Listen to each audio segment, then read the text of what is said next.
اللہ تبارک و تعالیٰ نے ان لوگوں کو جب اقتدار دیا، وہ کون لوگ تھے؟ سیدنا صدیق اکبر، حضرت فاروق اعظم، سیدنا عثمان غنی، حضرت مولا علی رضوان اللہ تعالیٰ علیہم اجمعین۔ اللہ نے جب ان لوگوں کو اقتدار دیا زمین کے اندر، اللہ تبارک و تعالیٰ نے انہیں نبی پاک علیہ الصلاۃ والسلام کی نیابت کے لیے چنا، تو ان لوگوں نے یہ انقلاب برپا کیا، نمازیں عام ہو گئیں، شوق سے لوگ صدقات و خیرات دینے لگے، بھلائی عام ہوئی، برائی کا کلا کما کیا گیا۔ ہمارے ہاں بھی لوگ احتساب کی باتیں کرتے ہیں، ہمارے ہاں بھی لوگ کہتے ہیں کہ میں رشوت خوری کو، کرپشن کو، ناجائز چیزوں کو ہمیشہ کے لیے جڑ سے اکھیڑ پھینٹوں گا۔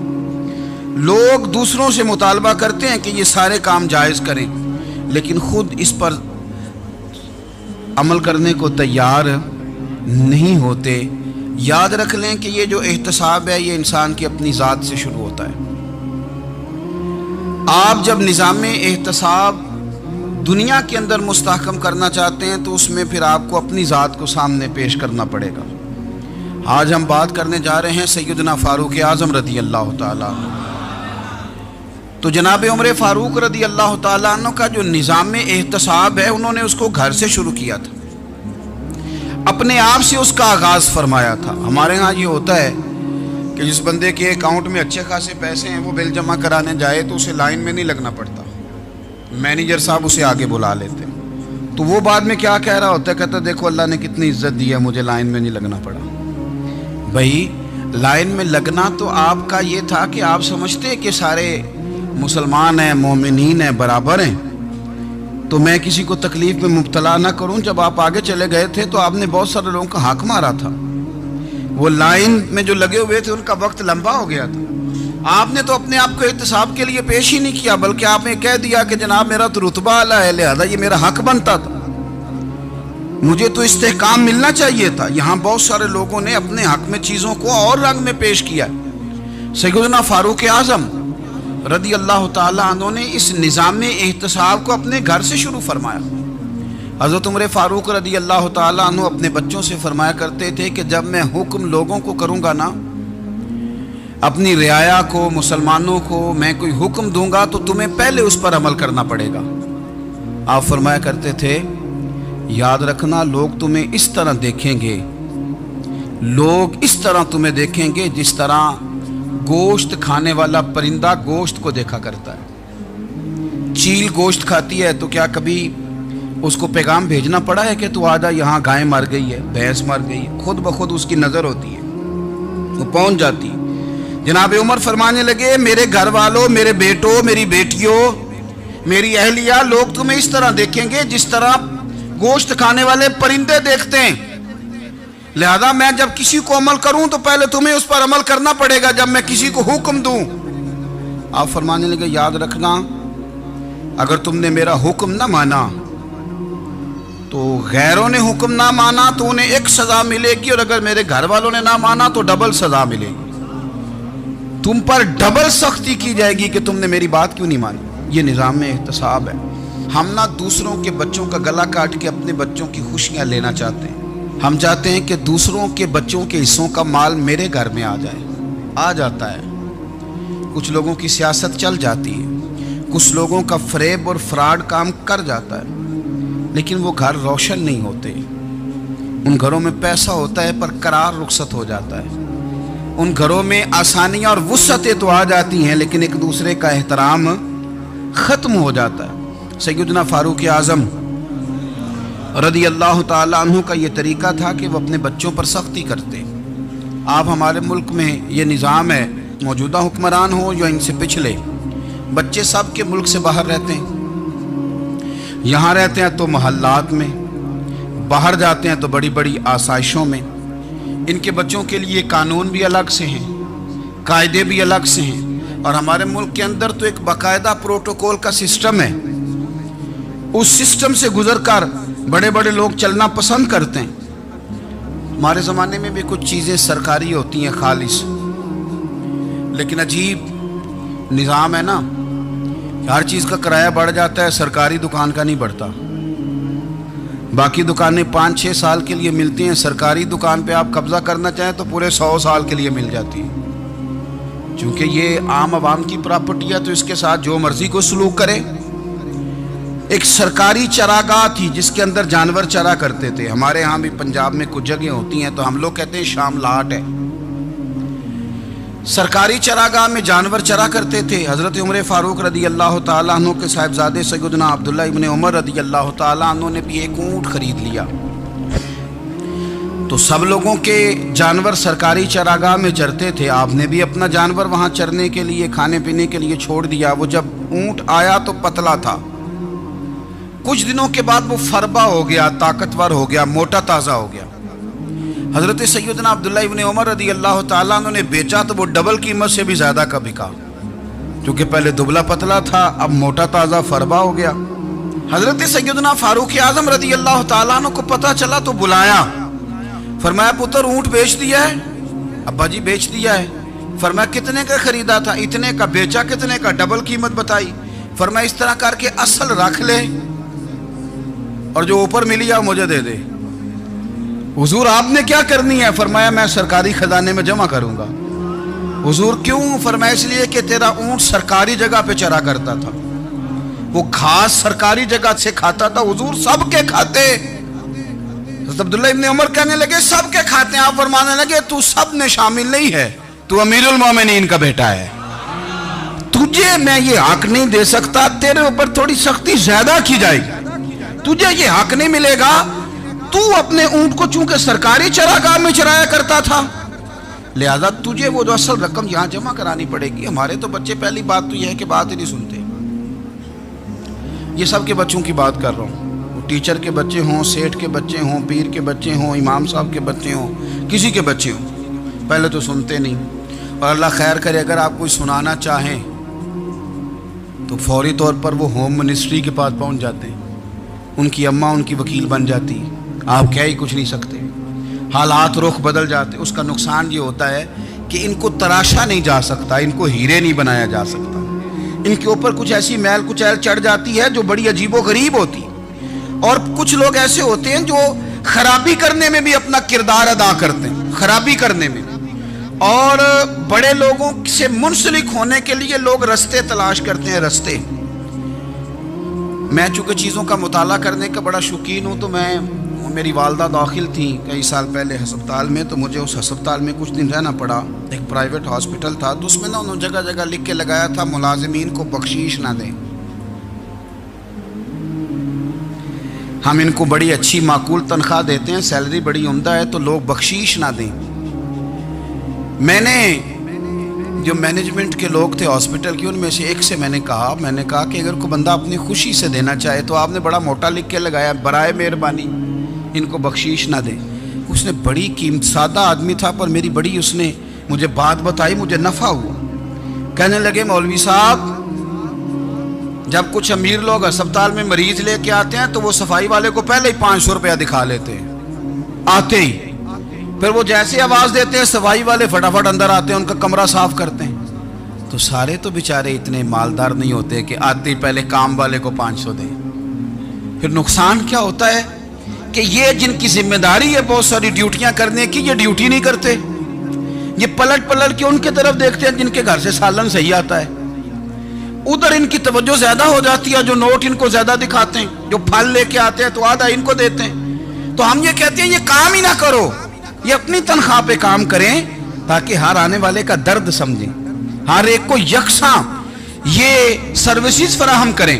تو ہم یہ کام کرتے ہیں، ہم ایم پی اے کے اور کسی سے ہمارا تعلق نہ بنے تو ہم جناب اس کے ڈرائیور سے ہی تعلق بنا لیتے ہیں، ہم وہ جو آپریٹ کرنے والا ہوتا ہے ٹیلی فون اسی سے بڑا تعلق بناتے ہیں، اس کو مٹھائی کا ڈبہ جلدی پہنچا دیتے ہیں۔ تو اسی طرح سے بڑے لوگوں کی اولادوں کو بگاڑا جاتا ہے۔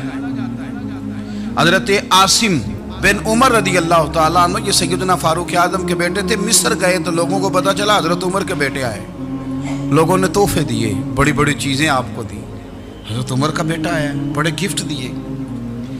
تو صاحبزادے واپس آئے تو ان کے پاس بڑے تحائف تھے۔ سیدنا عمر فاروق رضی اللہ تعالیٰ عنہ نے دیکھا تو فرمایا ادھر لانا تحفے،